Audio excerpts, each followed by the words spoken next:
Thanks for watching the video. This is Chris again. This video will be doing an end of the year review of all the marathons that I did this year and how I train and how to feel about them, and basically if they're worth it or not, will I do them again. So happy New Year to everyone, and let's get started in this video. So I started training for 2021 for my first marathon, which was in June, which is the super marathon here in Washington State in Snoqualmie. I started training, the marathon was in June, end of June, 25th, 26th, something like that, on a Sunday, and I started training around March. I picked up running just because I thought it'd be something challenging to do, and it was fun, and I'm glad that I did it. So since it was my first marathon, I wanted to give myself a decent amount of training to do it in a reasonable amount of time and something I can be proud of. So I started end of February, beginning of March.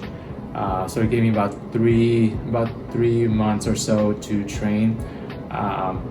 The marathon, that one is pretty flat. It's very scenic. It was small due to COVID restrictions. I believe only 400 people were allowed to participate. Usually they're a little bit bigger on the size of this marathon, about up to 700, I believe. But given my first one, it was mostly basically flat. There was no incline. You run through a tunnel that's really dark for about a little bit over 2 miles. Unfortunately, that day it was the hottest day of the year here in the Pacific Northwest, which it was 100 degrees for 3 days in a row, which is very uncommon for this region. Usually the highs in the summer are about low 80s Fahrenheit. But yeah, I was able to finish in 3 hours and 23 minutes. That marathon, it's, as like I said, it's small, so the bib pickup was the same day, just a couple minutes before the marathon. And end of the race, you got a whole bunch of just snacks and water, some water bottle, medal, which for me was good enough, as it was my first race. So I would be definitely running that one again because it's nearby. Then the second marathon that I ran was a Portland Marathon. So after the super marathon in Snoqualmie in end of June, I took about 2 weeks off where I was not running. I was just doing the elliptical, a little bit of bike, still lifting weights. I did take a small vacation to Mexico, and after I came back, the marathon was the first Sunday of October. So I started my marathon training as soon as I came back from Mexico, so around the end of July, beginning of September. So I gave myself about 10-11 weeks to train, and I increment my mileage again. That marathon was, I think, the best one that I ran so far this year of the 3 that I ran. The big pickup was either Friday or Saturday. This marathon was on a Sunday. It was in downtown Portland. We got a hotel downtown Portland, which was very convenient, saved us a lot of time and headache. I just walked out of my hotel and the starting line was right there. So that one starts downtown. You run through the entire center area of Portland, all these neighborhoods. So you get to see all the new hip neighborhoods, a lot of rebuilding, Chinatown. So you cross a couple of the bridges as well. There were a couple of inclines, not steep. Actually, there were steep inclines, but the length of the incline was not long. So it was probably a couple hundred feet, and a lot in most of them, but they were very steep, so that tired me out. But I was able to finish that even in a better time than the one before. In Snoqualmie, I finished in about 3 hours 23 minutes. In Portland, it was a little bit under 3 hours and 17 minutes. So it was gradual improvement on my part. At the end, the amenities that they offer were great. They gave you always a banana, water. They gave you a rose to be in the Rose City, Portland. You also got a bottle of water, sparkling bottled water, which is a little fancy, but it was great. You also got to get a voodoo donut of your choice. They had about between 6 and 8 choices of donuts, I believe. So you just tear off the ticket off your bib and you handed it to them, and you chose whatever donut you wanted. So I chose the strawberry sprinkle, which I had no regrets. Delicious donuts. You also got a free beer. They had free popcorn. They had free hydration drinks, flavor hydration drinks. You also got a slice of pizza from Pizza Hut, and they had music outside, so you could just hang out. A bunch of sculptures that say Portland Marathon or 26.2. So the organization really puts a lot of effort, and you can definitely tell. So I will be running this marathon hopefully in the near future. Not this year, but hopefully something happens and I can't travel anywhere. Portland will be my destination for my fall marathon. And the third one and last marathon of this year that I ran was the Honolulu Marathon in December 12th, I believe. So the bib pickup was also on Friday or Saturday, days before the Sunday marathon. I have a friend who has actually run the marathon a couple of times before, and he told me that this was scaled back a lot.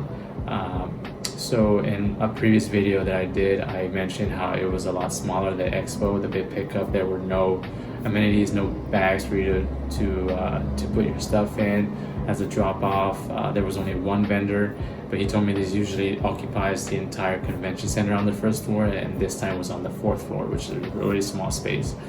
So he told me there was a lot of pullback on that part, but he told me the running experience and the end of it was basically the same.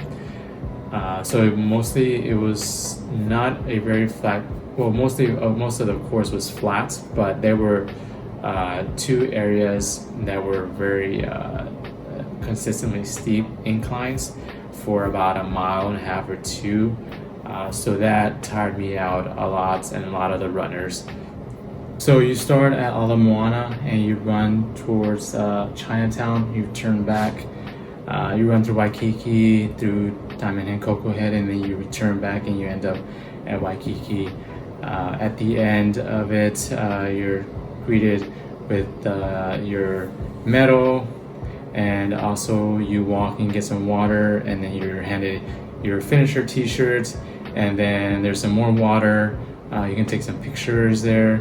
And there's a free malasada, which is basically a round fried donut with sugar, covered in sugar, and a free banana, and that's it. That's all you get after that. So I was a little bit disappointed that it was only their offering, given that it's one of the largest marathons in the country.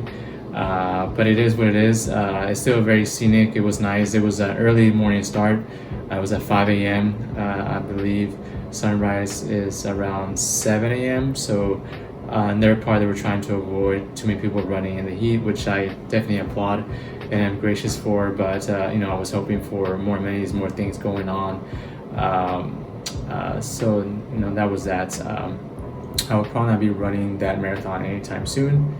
If you never run it, if you're into large marathons, I would encourage you to try it as part of your list, but not at the top of the list to run. So obviously the Portland Marathon was the best one, as I described. I'll be running that one again, not soon, but definitely again. If something happens where I can't travel to a different city to run a marathon in the fall, Portland will be my choice to do, since it's pretty close from Seattle, about 2.5 hour drive.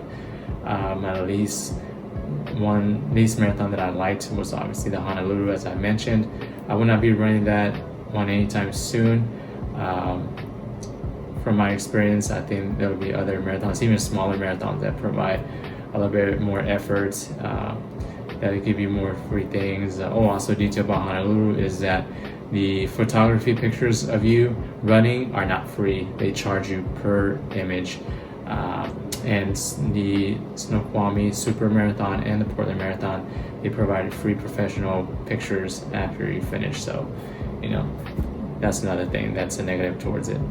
So, in overall, 2021 was successful. I finished all of them and in better times. The Honolulu one, I finished in 3 hours and 10 minutes and 51 seconds, which is the fastest time I ran the marathon. And just short of qualifying for Chicago, which I was shooting for, but I think I'm confident enough to know what to do and to qualify for Chicago. Maybe not the Vancouver marathon, but definitely the Snoqualmie Super Marathon that is in June. So I'll be shooting for that. Gonna be reducing my number of miles that I run in the off season. So January and February, I'm going to be taking off before starting my training for Vancouver. I usually, my peak, I run between 50 and 70 miles a week during training. In the off season, I think I'm going to reduce that between 20 and 30 and focus more on strength training, lifting weights in my lower body and my ab work. And overall, I just get stronger. So to prevent these injuries, which were very minor for me, and to stay healthy and be able to run faster. So hopefully you guys enjoy this video, and I'll see you in the next one.